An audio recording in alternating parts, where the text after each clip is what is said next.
Hello and welcome back to my channel RA Education. I am your mentor Rishba.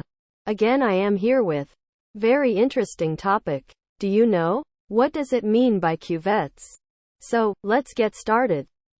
My friends, cuvettes are a type of vessel necessary for the precise spectral analysis of liquid samples. Generally used in spectroscopy, cuvettes are designed to hold liquid substances during chemical analysis. You know, cuvettes are small vials that may be made from glass, quartz or plastic and used for analysis with a spectrometer, fluorometer or spectrophotometer.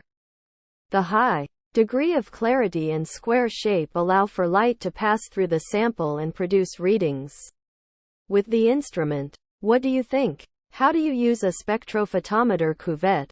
Let's understand. I am giving you an easy way.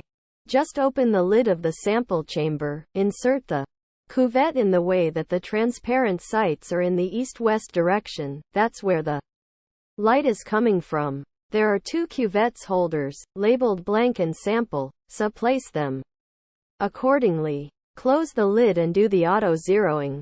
Well, that's all we have for you today. Hey, if you enjoyed this video, make sure you click down below. Subscribe to the button. Hit the notification bell. If you have any question, feel free to contact me and leave me a comment. Thanks for watching, my friends.